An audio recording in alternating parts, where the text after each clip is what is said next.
Hello students, so this was the homework problem in the previous class. शायद किसी एक ही बच्चे ने, अदिति ने सॉल्व किया है ये प्रॉब्लम. इसमें जो जो वैल्यूज जैसा जैसा दिया हुआ a into A transpose is equal to A transpose into A और b is equal to A inverse into A transpose और b इंटू बी ट्रांसपोज की वैल्यू निकालनी है.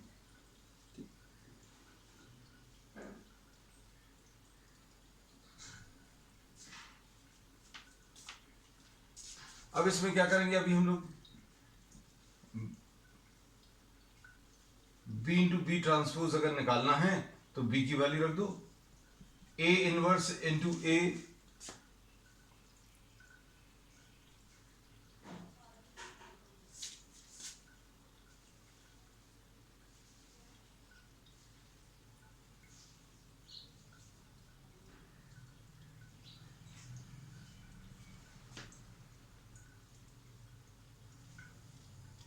इनवर्स इंटू ए ट्रांसपोज है, ये b की value a inverse into A transpose. फिर उसके बाद b फिर से लिखा हुआ है, उसके ऊपर ट्रांसपोज लिखा हुआ है, तो b की वैल्यू रख लो a inverse into A transpose. अभी हम लोगों ने इस स्टेप में क्या किया है, जिसको कैलकुलेट करना वो लिख लिया पहले, b इंटू बी ट्रांसपोज. फिर उसके बाद b की वैल्यू सब्स्टिट्यूट कर दी. अब b की वैल्यू सब्स्टिट्यूट करने के बाद अभी हम लोग क्या कर सकते हैं, a inverse into A transpose, ये तो ऐसा लिखा हुआ है. फिर ट्रांसपोज की ये प्रॉपर्टी मालूम है, ए बी का ट्रांसपोज अगर चाहिए, या ए बी नहीं लिख रहा है, दो मैट्रिक्स x और y, a और b ऑलरेडी लिखे हुए हैं, this will B y transpose into x transpose, ऐसा कुछ आएगा. x इंटू वाई का ट्रांसपोज अगर चाहिए तो y transpose into x transpose, ऐसा कुछ. तो इधर पर कितना आ जाएगा, a transpose transpose into a inverse का ट्रांसपोज है. ये दो मैट्रिक्स का मल्टीप्लिकेशन है, a inverse into A transpose. इस दोनों मैट्रिक्स के मल्टीप्लिकेशन का ट्रांसपोज लेना है, तो इस रूल के हिसाब से दूसरे वाले मैट्रिक्स का पहले ट्रांसपोज लिख लो, दूसरा वाला मैट्रिक्स ए ट्रांसपोज है, इसका ट्रांसपोज पहले लिख लो, फिर पहले वाले का बाद में लिख लो. ये वाला रूल अप्लाई किया. अब इसमें अगर आप देखें तो क्या आ जाएगा, ए inverse into A transpose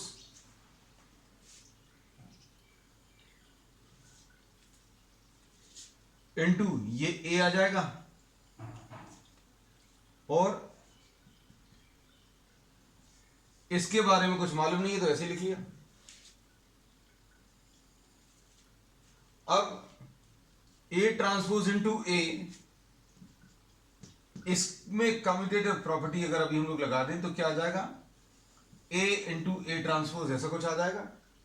a transpose into A is equal to a into A transpose.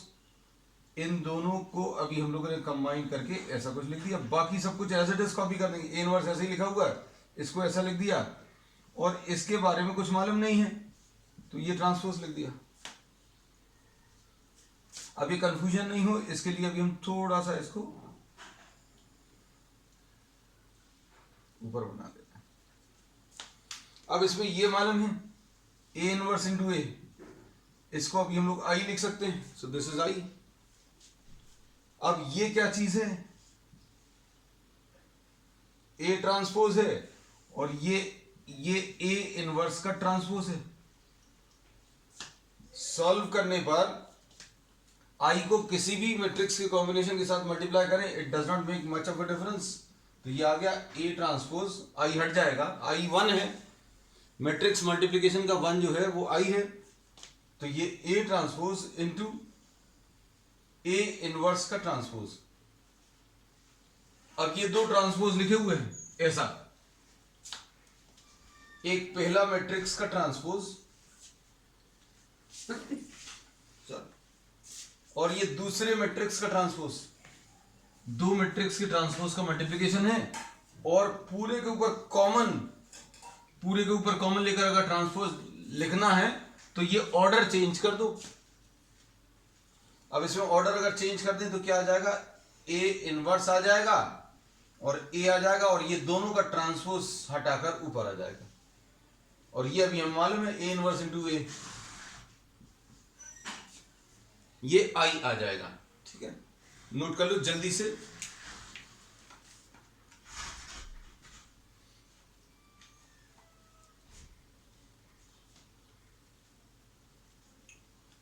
Today is most probably the last class. We'll be doing some more extra questions, लेकिन वो अब आपको बिल्कुल एक अलग एक्स्ट्रा क्लास रहेगी matrices and determinants के लिए। कुछ और एक्स्ट्रा क्वेश्चंस बीच बीच में कराते रहेंगे, but we'll be taking an extra class for those questions. From tomorrow we'll be starting a new chapter, relations and functions. अब कुछ स्टूडेंट्स की डिमांड थी इनवर्स ट्रिग्नोमेट्री की, बट इनवर्स ट्रिग्नोमेट्री हमारे हिसाब से when you have not studied relations and functions, तो आपको बहुत अच्छे से पढ़ाया नहीं जा सकता इनवर्स ट्रिग्नोमेट्री। तो अभी हम लोग क्या करेंगे, पहले रिलेशंस फंक्शंस पढ़ेंगे, और फंक्शन में ही फिर इनवर्स फंक्शन की डेफिनेशन पढ़ते हैं। और चूंकि इनवर्स फंक्शन की डेफिनेशन रिलेशन और फंक्शन वाले चैप्टर्स से स्टार्ट होती है, इसलिए उसी के बाद दिया हुआ inverse trigonometry. So will not be starting inverse trigonometry. कुछ बच्चों की रिक्वायरमेंट थी, बोल रहे थे इनवर्स पहले स्टार्ट करना है सर। अब इसमें नेक्स्ट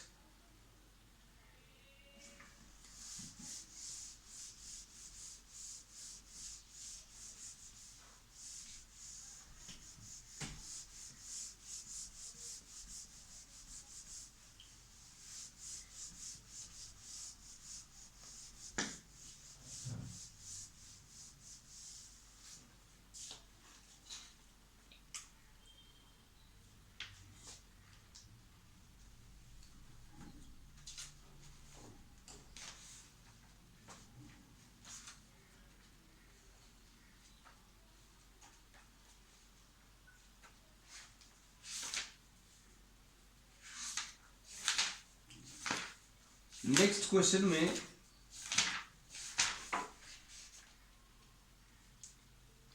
ए दिया हुआ है, A is a determinant matrix, rather is a matrix. Determinant अगर होता तो अभी हम लोग इसको इधर इस सिंबल से रिप्रेजेंट करते, और ये 1 साइन थीटा और 1 है माइनस साइन थीटा 1 और साइन थीटा है।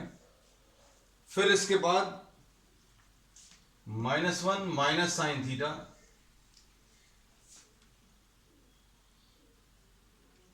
और 1 है। क्वेश्चन नोट कर लेना अच्छे से। Where theta lies between 0 and 2 pi, ऐसा कुछ दिया हुआ है। थीटा जो है 0 और 2 पाई के बीच में लाई कर रहा। Then you have to find out the value of determinant A, और डिटर्मिनेंट ए की वैल्यू के जो ऑप्शंस दिए हुए हैं, एक तो 0 दिया है, दूसरा ऑप्शन दिया है 2 से लेकर इंफिनिटी तक, तीसरा ऑप्शन इसमें जो है 2 से लेकर 4 तक, और अगला जो है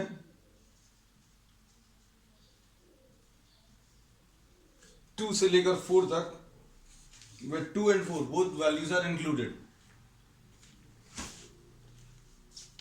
अब इसमें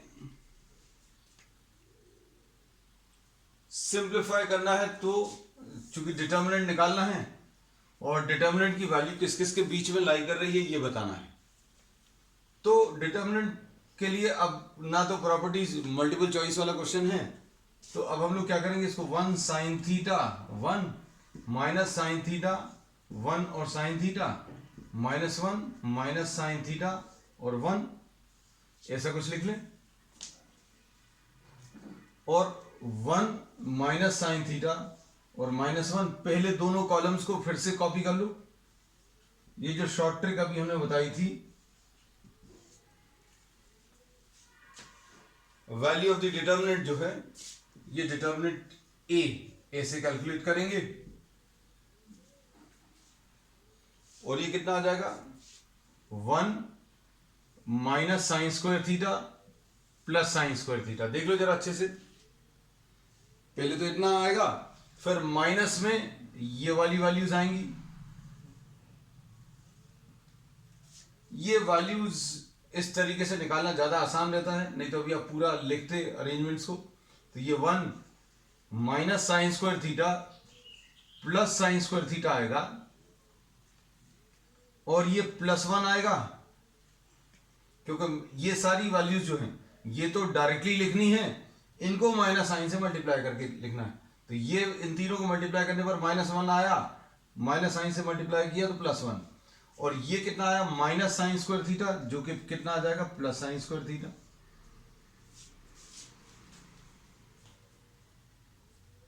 और फिर नेक्स्ट क्या आया प्लस, ये minus sine square theta minus sine से मल्टीप्लाई करेंगे plus sine square theta. Note कर लो, इसमें ये वैल्यूज जो हैं ये कैंसिल हो जाएंगी और ये डिटर्मिनेंट जो है कितना आ जाएगा 2 + 2 साइन स्क्वायर थीटा। नोट कर लो जल्दी से।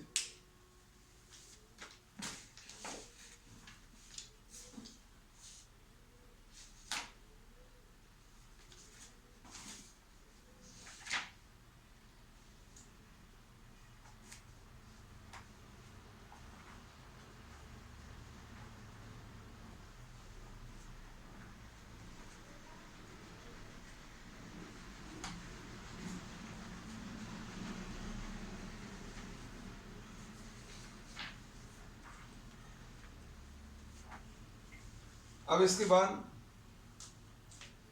इसमें देखो साइन थीटा की ये वैल्यू कैसी है, या तो आप इसको देखकर जज कर पाओ, 0 तो नहीं हो सकता। अब 2 से इन्फिनिटी के बीच में लाई कर रही है, कैसी है ये अब हम लोग इसमें चेक करेंगे, देखना।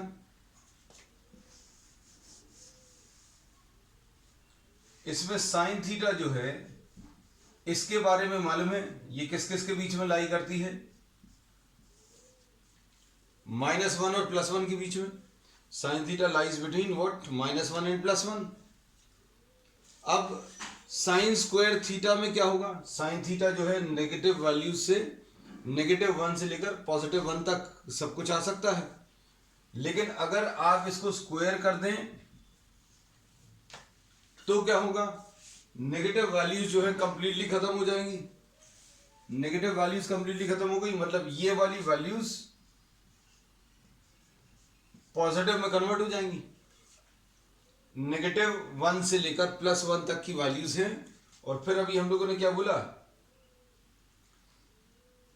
कि ये वाली जो नेगेटिव वैल्यूज है वो अगर पॉजिटिव में कन्वर्ट हो गई तो sign square theta will be lying between what 0 and 1। अब हमें वैल्यू किसकी चाहिए, 2 + 2 साइन स्क्वायर थीटा। तो देखो एक एक करके एक एक स्टेप पर अभी हम लोग पहुंचते जा रहे हैं, दोनों तरफ 2 से मल्टीप्लाई करें तो 2 sign square theta will be lying between 0 and 2। अब तीनों में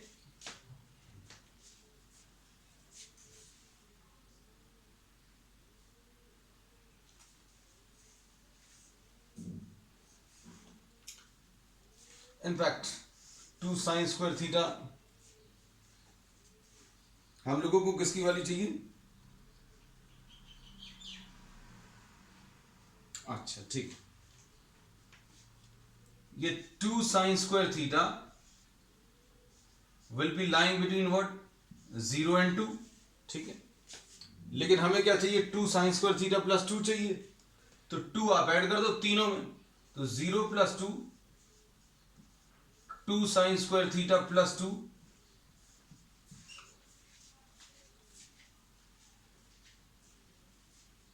तो अब इसमें देख लो कितना आ जाएगा, 2 sign square theta +2 will be lying between 2 and 4।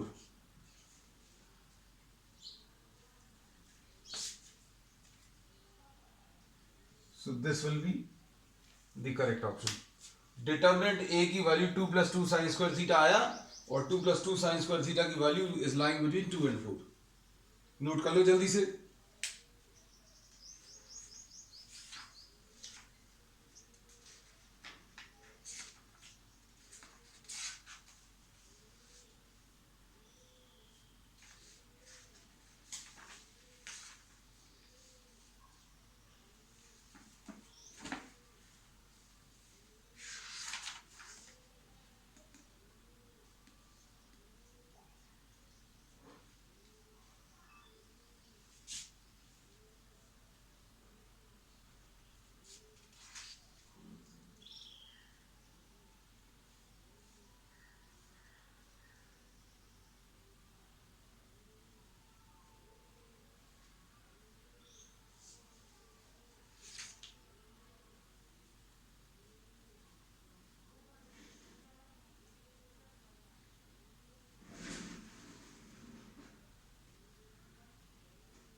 अब इसमें नेक्स्ट एक छोटा सा टॉपिक और है,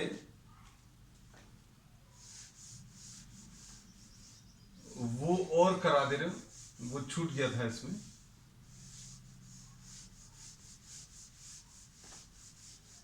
ये बड़ा इजी मेथड है।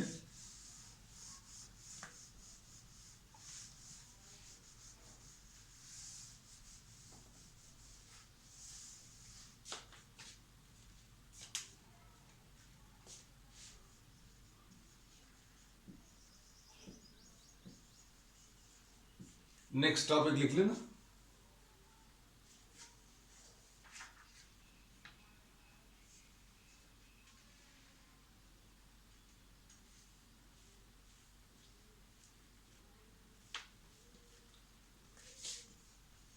For solution of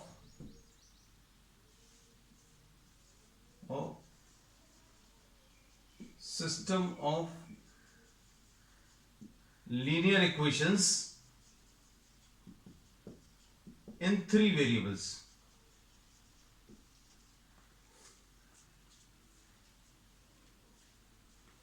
इसमें सपोज फॉर एग्जांपल ये बेसिकली एक डिटर्मिनेंट मेथड है।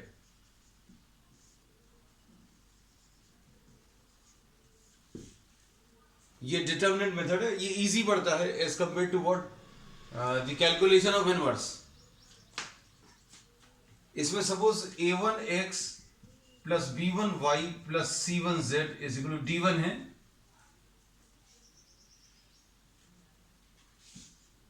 a2x + b2y + c2z = d2 है, और a3x + b3y + c3z = d3। These are 3 equations।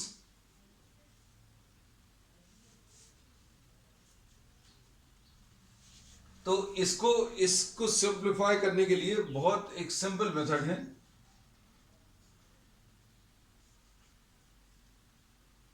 Delta एक डिटर्मिनेंट अभी हम लोग फॉर्म करेंगे कोएफिशिएंट्स का, a1 a2 a3, b1 b2 b3, c1 c2 c3।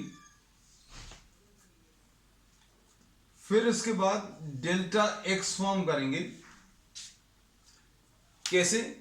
इसी डेल्टा की मदद से। बस ये ध्यान देना, ये बहुत जल्दी इससे सॉल्यूशंस मिल जाते हैं। जल्दी इसलिए मिल जाते हैं क्योंकि डिटर्मिनेंट को सॉल्व करने की अभी हम लोगों का शॉर्ट ट्रिक है। तो ये कॉम्पिटिटिव एग्जाम्स में आप यूज कर सकते हो। कॉम्पिटिटिव एग्जाम्स में और भी कई सारी ट्रिक्स अप्लाई होंगी, वो अभी हम लोग आगे के क्लासेस में डिस्कस करेंगे। डेल्टा एक्स अगर आपको निकालना है तो आप क्या करोगे, इस डिटर्मिनेंट में एक्स वाले कोएफिशिएंट्स को हटाकर, एक्स वाले कोएफिशिएंट्स कौन से हैं ध्यान से देखना, एक्स वाले कोएफिशिएंट्स को अगर आप हटा लें और इन वैल्यूज को रख दें तो डेल्टा एक्स बन जाएगा। तो यह आ जाएगा d1 d2 d3, बाकी सब कुछ सेम है, b1 b2 b3 और c1 c2 c3, ऐसा कुछ आ जाएगा। डेल्टा वाई अगर लेना है तो फिर से इसकी मदद से बनाएंगे। कैसे बनेगा? इसमें a1 b1 a1 a2 sorry a1 a2 a3 और c1 c2 c3। y वाले कोएफिशिएंट हटा देंगे, यहां पर x वाले हटाए थे, यहां पर y वाले हटा दिए और y वाले हटाकर ये constant d1 d2 d3। Delta z कैसे बना सकते हैं? फिर से डेल्टा की मदद से। कैसे बनेगा? a1 a2 a3 आया, b1 b2 b3 आया। अब हम लोगों ने डेल्टा z बनाने के लिए क्या किया? z के कोएफिशिएंट्स हटा दिए और z के कोएफिशिएंट्स हटाएंगे तो क्या बनेगा यहां पर? d1 d2 और d3। बहुत सिंपल है।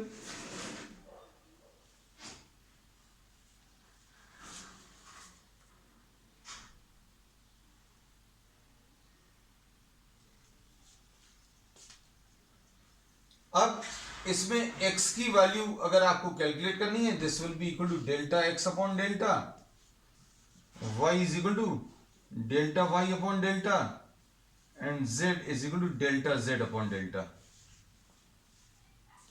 डेल्टा x निकालो, डेल्टा y निकालो, डेल्टा z निकालो, डेल्टा निकालो और इन सबको डिवाइड करके कैसे डिवाइड करना है ये अभी हमने आपको बता दिया। You can get the values of x, y and z।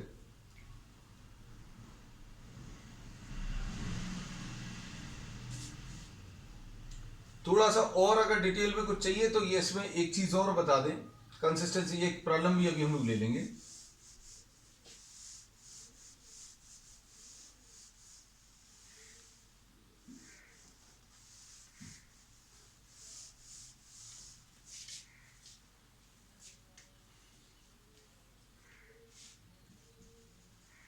Consistency का जो कॉन्सेप्ट है वो प्रीवियस क्लासेस में अभी हमने डिस्कस किया बहुत डिटेल में, एक एग्जाम्पल लेकर किया था जिसमें अभी हमने आपको कंसिस्टेंसी क्या होती है, इनकंसिस्टेंसी क्या होती है, वो सब कुछ बताया था।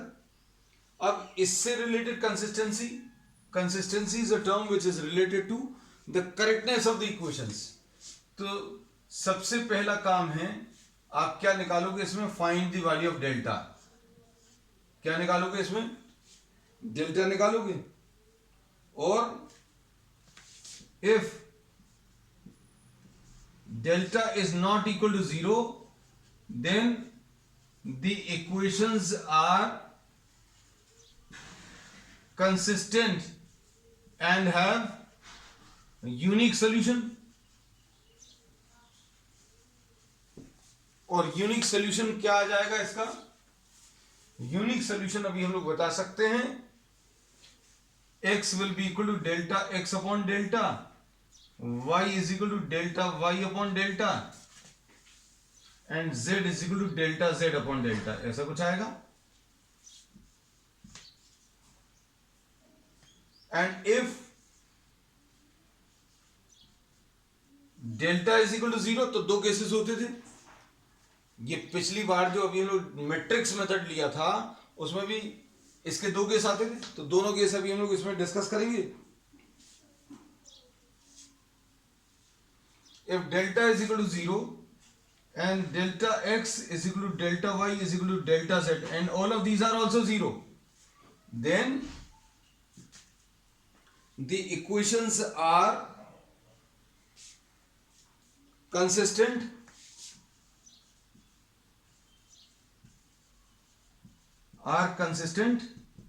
and have infinite solution।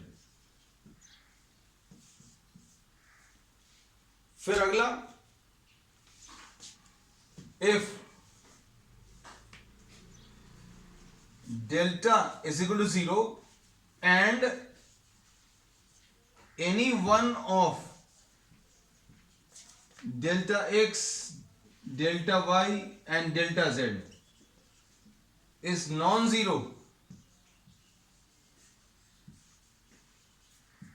then the equations are inconsistent and have no solution।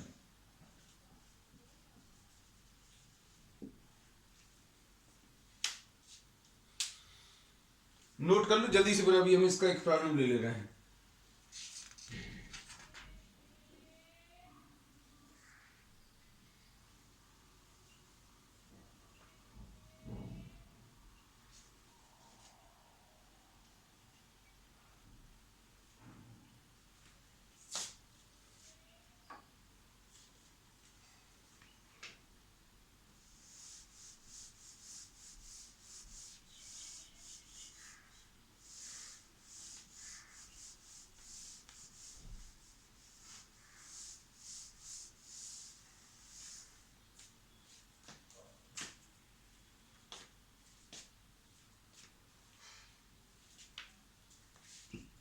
Five x minus 7y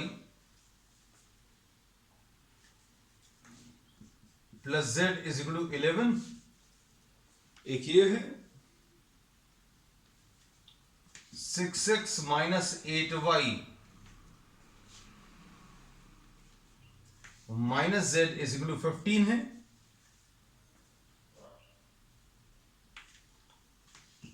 3x plus 2y minus 6z is equal to 7 है। 5x minus 7y plus z is equal to 11, 6x minus 8y minus z is equal to 15 and 3x plus 2y minus 6z is equal to 7।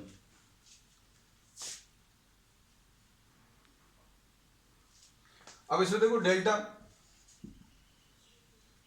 Delta कैसे मिलेगा? 5 minus 7 1, 6 minus 8 minus 1, 3 2 minus 6। Delta x कैसे मिलेगा? Delta x निकालने के लिए आप x वाले number हटा दो, 11 15 7 माइनस 7 माइनस 8 प्लस 2 और 1 माइनस 1 माइनस 6।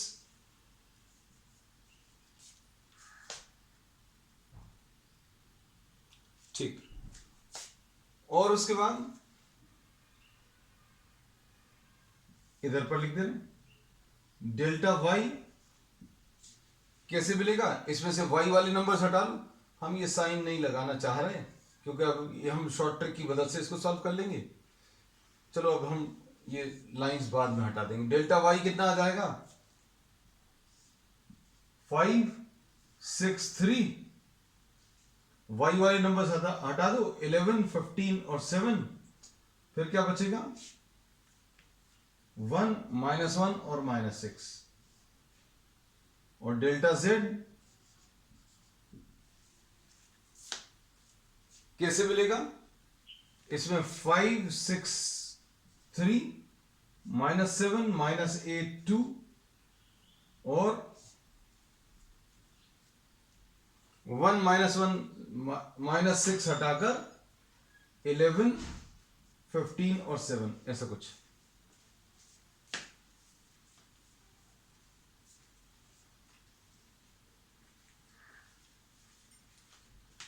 अब क्या करेंगे आप इसमें? इसको सिंप्लीफाई करने के लिए 5 एग्जामिनेशन में मत कर देना, ये वाला मेथड यूज मत कर देना, चेक करने के लिए जरूर यूज कर सकते हो। ऐसे में मल्टीप्लाई कर लो, पॉजिटिव लिखना है, फिर ऐसे में जो प्रोडक्ट है वो माइनस में आ जाएंगे, तो ये कितना आ जाएगा? 5 6 30, 30 इंटू 8 240, 240 आया। फिर ऐसे में कितना आया? 21 आया। और ऐसे में ये 12 आया। ये सारे पॉजिटिव आए हैं, ये सारे नंबर जो हैं ये पॉजिटिव हैं। अब नेगेटिव में क्या आ जाएगा? ये माइनस 24 है तो प्लस 24 हो जाएगा। फिर इसके बाद ये वाला ऐसे में मल्टीप्लाई करो तो ये कितना आ जाएगा? 10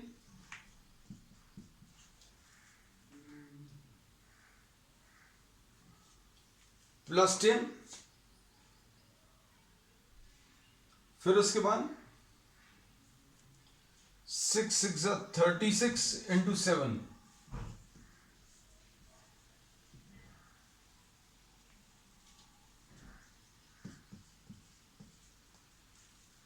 कर लो अब इसको सॉल्व। ये देखो 252 हमारे हिसाब से तो ये चला गया, कितना बचा 21 एंड 24, 45 और 10 55, तो डेल्टा की वैल्यू 55 आ गई।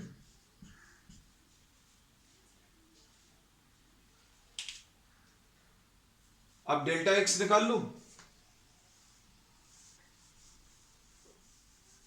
जगह नहीं है हमारे पास, हम इसी को बार बार रब करके यूज करेंगे।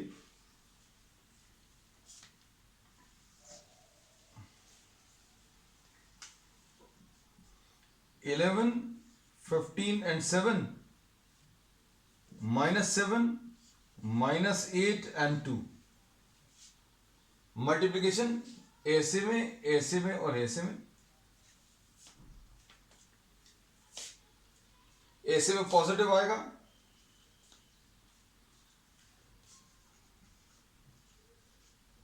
ये 48 इंटू 11 528 आया पहला, फिर ये 49 आया दूसरा, तीसरा वाला 30 आया। अब ऐसे वाले प्रोडक्ट्स जो हैं वो माइनस में लेने हैं। 7 8 56, माइनस साइन के साथ है तो +56 आ जाएगा, फिर इसके बाद इधर +22 आ जाएगा, और इधर पर कितना आ जाएगा ये देखो 105 इंटू 6 630 -630। सॉल्व कर लो,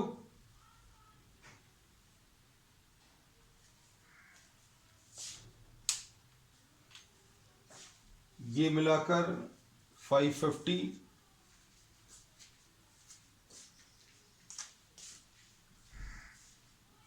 ये भी अगर मिला दें 580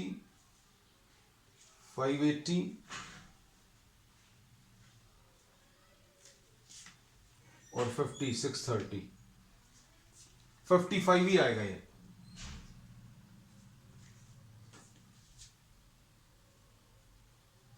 ठीक, दिस विल बी 55। चेक कर लेना, वैल्यूज अभी आप निकाल सकते हैं। अब उसके बाद डेल्टा एक्स आ गया, डेल्टा वाई भी निकाल लो। देखो इसमें अभी हमने आपको क्या किया है, डिटर्मिनेंट्स की शॉर्ट ट्रिक की प्रैक्टिस भी हो गई।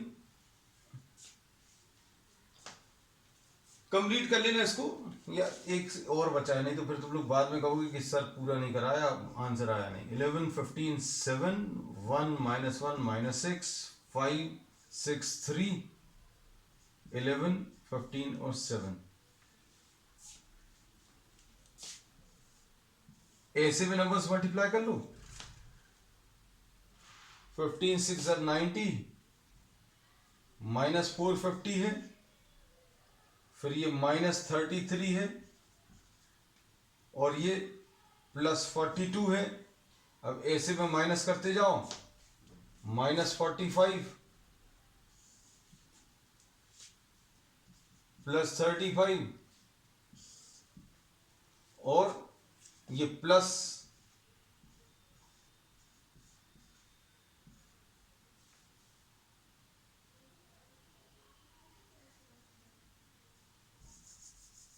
$66 इंटू 6,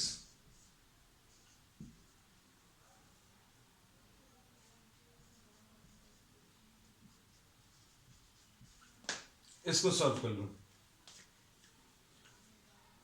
ये दोनों काटकर तो 2 आ जाएगा, ये दोनों को काटकर -3 आ जाएगा, ये दोनों को काट ले तो -1 आ जाएगा। -1 इसके साथ अगर कर दे तो 395 आएगा, 395, ये -55 आएगा। डेल्टा वाई की वैल्यू -55। डेल्टा जेड निकाल लो, डेल्टा जेड की वैल्यू बी -55। एक्स वाई और जेड की वैल्यूज कैलकुलेट कर लो।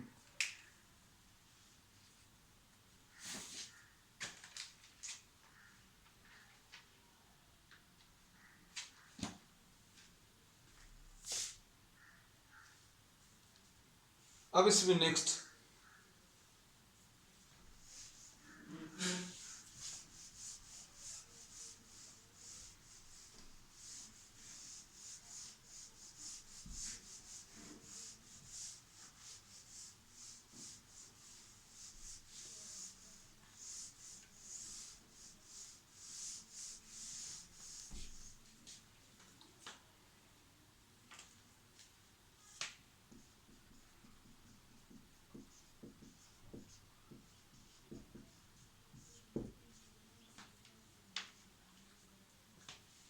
इसमें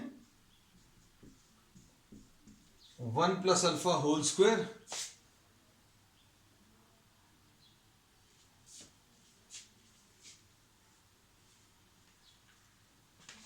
one plus 2 alpha whole square 1 + 3 alpha whole square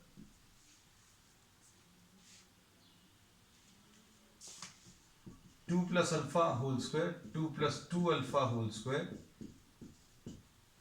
and next will be 2 + 3 alpha whole square.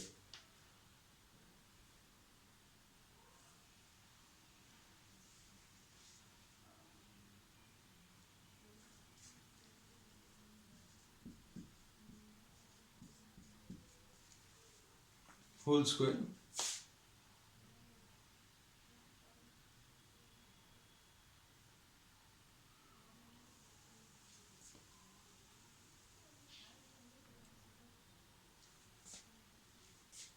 फिर नेक्स्ट है 3 + अल्फा होल स्क्वायर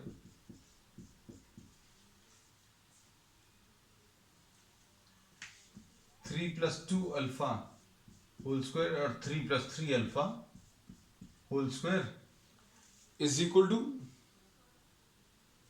-648 अल्फा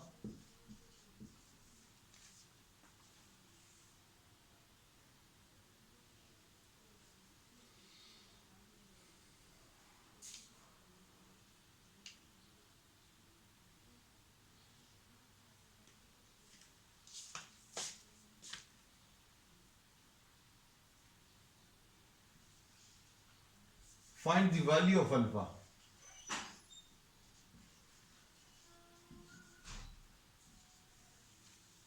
इस क्वेश्चन में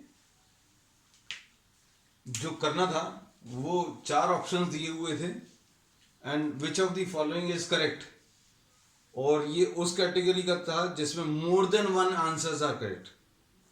समझ में आया अभी हमने क्या बोला? हाँ, तो इसलिए अभी हमने क्वेश्चन थोड़ा सा बदल दिया। अब हम 4 ऑप्शंस नहीं लिख रहे, और उसमें ये कहा गया था कि which of the following options are correct, और मोर देन 1 करेक्ट वाले क्वेश्चंस की कैटेगरी में आता था। मतलब आपने जो प्रॉब्लम्स किए हुए हैं उसमें एक ऑप्शन टिक करना रहता है, इसमें 1, 2 या 3 भी सही हो सकते हैं, है ना। तो अब इसको अगर आपको सिंप्लीफाई करना, देखने में बहुत बहुत बड़ा सा लग रहा है, लेकिन सिंप्लीफाई किया जा सकता है। इसमें मतलब अभी this will not pose much of a challenge to all of you. तो इसमें अभी हम लोग ये कह सकते हैं, ये हमारी तरफ से हिंट रहेगी, R2 = R2 - R1 ले लो, और R3 = R3 - R1। अगर आप R2 = R2 - R1 ले लें और R3 = R3 - R1 ले लें, तो बहुत सारे कुछ नंबर्स कैंसिल हो जाएंगे। हो सकता है कुछ कॉमन भी आ जाए। कॉमन लेने में के बाद जो है कुछ इक्वेशंस बनेंगी। मतलब आज के प्रॉब्लम सिर्फ अभी हम आपको हिंट पर दे रहे हैं। In case you'll be facing problems and we'll be discussing this once again, जैसा हम हमेशा करते हैं। होमवर्क के लिए प्रॉब्लम छोड़ दिया, थोड़ा सा लंबा सा, इसलिए आज थोड़ी सी हिंट दे दी, ठीक है। That's all for today.